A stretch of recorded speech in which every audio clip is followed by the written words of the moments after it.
Hello everyone, आपका स्वागत है हमारे channel A1 notes bye AK पर, जो लाया है आपके लिए कंपटीशन की इंग्लिश ग्रामर के शॉर्ट नोट्स। हेलो गाइस, आज हम बात करेंगे एडजेक्टिव के बारे में। अब हम शुरू करते हैं एडजेक्टिव, जिसके अंदर हम पढ़ेंगे फर्स्ट डेफिनेशन। एडजेक्टिव क्या होता है? एडजेक्टिव वे शब्द होते हैं जो नाउन और प्रोनाउन दोनों की विशेषता बताते हैं। जो इनकी विशेषता बताएंगे वो क्या कहलाएंगे? एडजेक्टिव। फर्स्ट हम बात कर लेते हैं नाउन। नाउन के अंदर दो तरीके से एडजेक्टिव होते हैं, दो तरीके के टाइप के एडजेक्टिव होते हैं। एक होता है प्रेडिक्टिव एडजेक्टिव और एक होता है एट्रीब्यूटिव एडजेक्टिव। जो नाउन के बाद लगकर उसकी विशेषता बताते हैं वो होते हैं प्रेडिक्टिव एडजेक्टिव, और जो नाउन के पहले लगकर उसकी विशेषता बताते हैं वो होते हैं एट्रीब्यूटिव एडजेक्टिव। इनको हिंदी में कहते हैं गुणवाचक और विधेयवाचक। अब प्रेडिक्टिव एडजेक्टिव कैसे? राम इज़ इंटेलिजेंट, तो राम पहले था, नाउन पहले, और एडजेक्टिव कब आया? बाद में। तो ये कौन सा हो गया? Predictive adjective. Same as attributive के लिए, Ram is an intelligent boy. अब यहाँ पे नाउन दो है, राम भी है और बॉय भी है। अब विशेषता किसकी बताई जा रही है? बॉय की। तो अब बॉय को कौन, नाउन के पहले जो एडजेक्टिव आएगा वो क्या कहलाएगा? Attributive adjective. और प्रोनाउन के लिए, प्रोनाउन के अंदर ओनली बाद में एडजेक्टिव लगाया जाता है, पहले नहीं। ऐसे नहीं लगाया जाएगा Ram is an intelligent him, ऐसे नहीं लगाया जाएगा। इसमें लगाया जाएगा ही इज़ इंटेलिजेंट।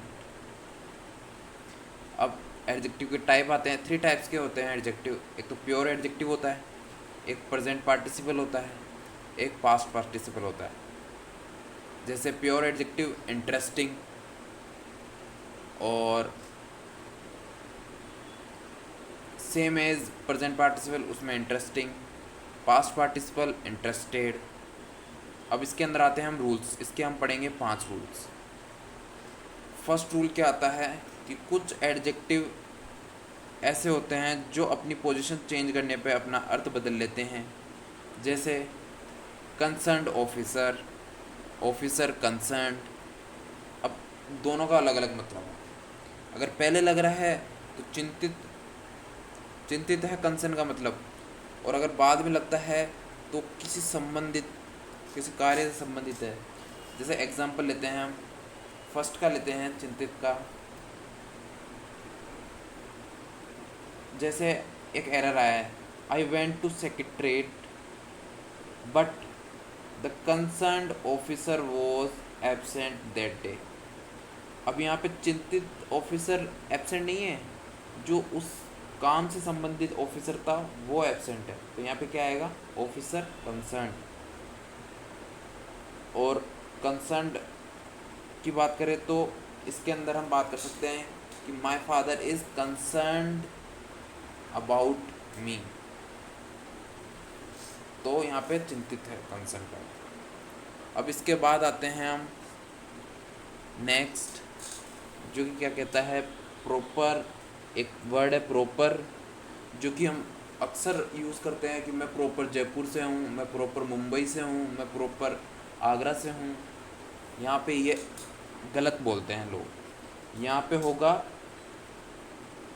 अगर पहले प्रॉपर लग रहा है, अगर आप लगा रहे हो प्रॉपर जयपुर, तो यहाँ पे ये है कि आप कोई जयपुर के अंदर कोई प्रॉपर जगह है, प्रॉपर प्रॉपर नाम की कोई जगह है, वहाँ रहते हैं आप। ये नहीं होगा इसका मतलब। इसका मतलब अगर आपको ठीक जयपुर में रहते हैं, आप ऐसा बताना है कि हम जयपुर के अंदर रहते हैं, हम आगरा के अंदर रहते हैं, तो यहाँ पे आएगा जयपुर प्रॉपर, बाद में लगेगा प्रॉपर। और सेम इसके बाद आता है प्रेजेंट। प्रेजेंट एक नाउन होता है, एक एडजेक्टिव होता है। अगर नाउन है, वो नाउन है या वर्ब है, तो उसका मतलब है कि वो उपस्थित है। और अगर एडजेक्टिव है, किसी विशेषता बता रहा है, तो वो बताएगा, पहले लगकर वो बोलेगा कि ये वर्तमान में कोई है। जैसे the present members have turn down my proposal. और अगर दूसरा यूज़ करना है हमें, the members are present in the meeting. इसके बाद आता है रूल फर्स्ट का सेकंड, जो कि क्या कहता है, जो कि कहता है कि एडजेक्टिव की 3 डिग्री होती है, positive degree, comparative degree, superlative degree. अब कंपेरेटिव किस किस से बनता है और सुपरलेटिव किस किस से बनता है? ये दोनों ईआर और मोर और ईएसटी और मोस्ट से बनते हैं। ईआर और ईएसटी कब आएगा? ईआर और ईएसटी जब आएगा जब एक वर्ड के अंदर 2 वोवल हो, और उससे ज़्यादा वोवल होंगे तो मोर मोस्ट यूज़ होगा। पर एक एक्सेप्शन है, वो है ऑनेस्ट। ऑनेस्ट के अंदर मोर ऑनेस्ट और मोस्ट ऑनेस्ट आएगा। इसके बाद आते हैं हम कुछ डिग्रीज, जैसे फ्यू, लिटिल। अब इनका सुपरलेटिव और कंपेरेटिव कैसे बनेगा? फ्यू का बनेगा फ्यूअर और फ्यूएस्ट, लिटिल का लेस और लेस्ट। जब क्वांटिटी हो तब लेसर आएगा, अदरवाइज लेस।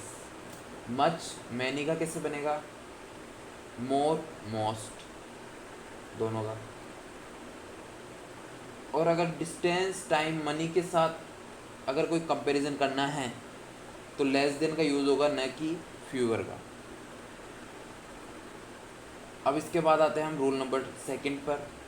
ईयर से अगर से अगर हमने कोई कंपेरेटिव डिग्री बनाई है तो सेंटेंस में कम से कम 2 या 2 से अधिक व्यक्ति होने ही चाहिए। और इसका सेकंड रूल आता है, वो कहता है कि यदि सेंटेंस में व्यक्ति एक ही है और उसकी क्वालिटीज़ 2-2 है तो उन क्वालिटीज़ को कंपैरिजन करने के लिए हमें मोर का यूज़ करना पड़ेगा। और मोर और प्लस ईआर वाला कंपेरेटिव डिग्री दोनों एक साथ कभी भी नहीं आएंगे, सेम एज मोस्ट और ईएस्ट के साथ। और मोर और मोस्ट के बाद डिग्री हमेशा पॉजिटिव आती है। इसके बाद आता है rule number third, positive sentence है, उसके अंदर पॉजिटिव सेंस है, तो सो के बाद positive degree plus as plus positive degree plus as. और अगर नेगेटिव है टोन, तो नेगेटिव टोन है तो नॉट आ जाएगा फर्स्ट इनके पहले, और सेम वैसा का वैसा रहेगा, नॉट सो, बीच में पॉजिटिव डिग्री प्लस एज, और इधर not as positive degree as. और अगर कुछ नेगेटिव टोन वाले वर्ड्स ही आ जाए इसके साथ तो नोट नहीं आएगा, जैसे हार्डली हुआ, स्कार्सली हुआ, बेयरली हुआ, तो सेम ऐसा कैसा आएगा, एज और सो, और बीच में पॉजिटिव डिग्री एज। और रूल नंबर 4 आता है कि नो अदर आ जाए कहीं पर तो उसके आगे सिंगुलर नाउन भी आएगी और सिंगुलर वर्ब भी आएगी। और अगर वेरी फ्यू आ जाए तो प्लूरल नाउन भी आएगी और प्लूरल वर्ब भी आएगी। और सेम एज रूल नंबर 5 में आते हैं, उसके अंदर क्या कहते हैं कि कंपेरेटिव डिग्री के बाद देन आ जाए तो 2 वर्ड्स आ सकते हैं, एक तो एनी अदर, एक मोस्ट अदर। मोस्ट अदर आएगा तो प्लूरल नाउन आएगी, और एनी अदर आएगा तो सिंगुलर नाउन आएगी। चैनल को लाइक करें, सब्सक्राइब करें एंड शेयर करें।